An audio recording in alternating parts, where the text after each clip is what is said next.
All right, so imagine if someone said, let's make a Japanese samurai Dirty Harry. And you go, that sounds like a good idea, right? So you have like this police officer who is very law abiding but has very unconventional methods. But he wants to help people and he wants to catch criminals. And he wants to root out the corruption in his department. And you go like, all of this sounds great. I would love to watch that movie. And then the movie goes, but what if the hero also has a giant dick? And you're like, what?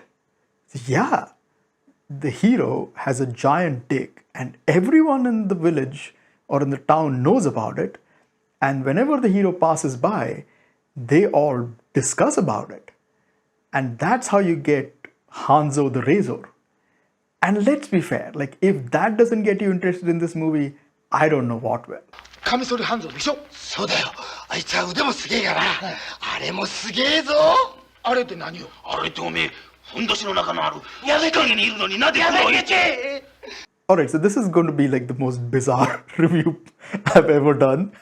Okay, because this movie is such a strange combination of like a Japanese samurai flick and like a sexploitation movie with like a soul music soundtrack.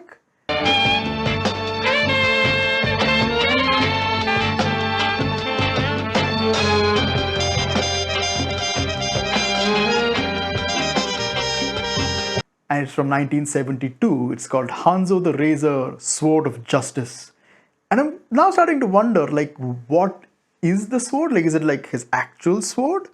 Or is it like the metaphorical sword? I have like no idea. But yeah, like the movie stars Shintaro Katsu, who is also the producer. And I'm guessing all of this is his idea. Like he must have just gone to the writer and said, like, write me like a good samurai like mystery movie where he's like a police officer, but then also throw in like a whole bunch of weird sex stuff.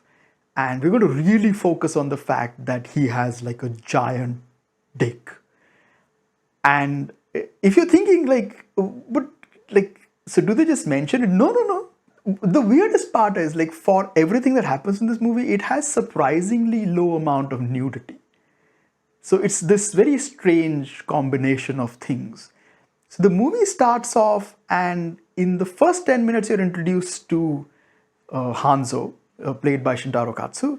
And if that name is familiar, he also used to play Zatoichi. So this is like just towards the end of him making his Zatoichi movies, and he figured like, let's do something else. So this is what he did. Like there are 3 of these. I'm going to try and find the other 2 to watch them. But so the first 10 minutes is like you get introduced to Shintaro Katsu's character, you get introduced to Hanzo, and then Hanzo is like a police officer and he's like, I'm not going to take the oath because there's so much corruption in the department and what's the point of the oath? And, like all of that shit. And you go like, yeah, he's like a really law-abiding police officer and he wants to help people. お主様、そもそも賄賂とは何でございましょうや。袖の下を取って手加減してやることではござらんか。町方が江戸金番の芋侍の横行乱暴を目に見ているのは。And then the next 10 minutes of the movie are solely focused on telling you how large his member is. And he also exercises it by screwing a bag of rice. God, this is just... Okay. And then he also beats it with a stick to make it stronger. I don't know. Like at some point he should have done a sword fight with it.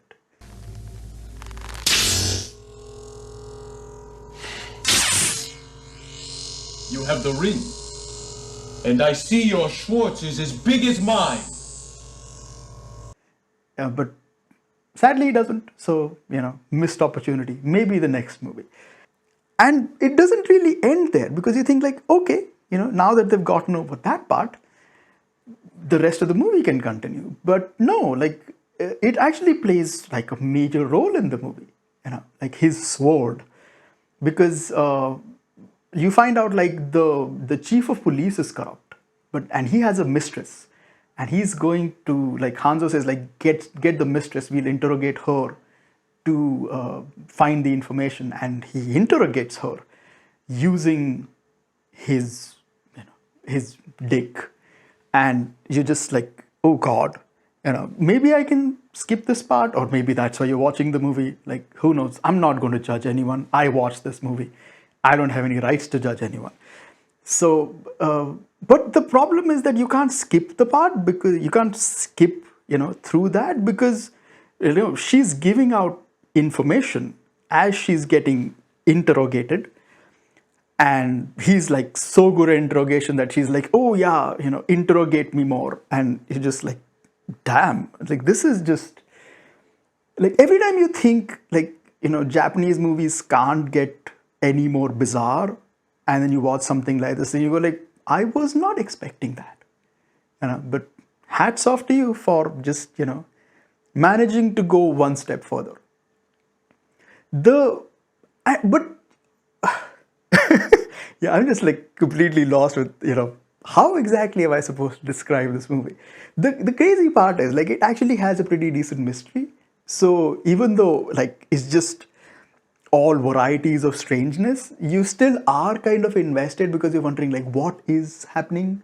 Like there's a murderer who's on the loose. Like he's supposed to have been in prison, but he's not in prison because someone saw him, and they're like trying to figure out, where is the murderer, but he might have been hired by someone in the royal palace.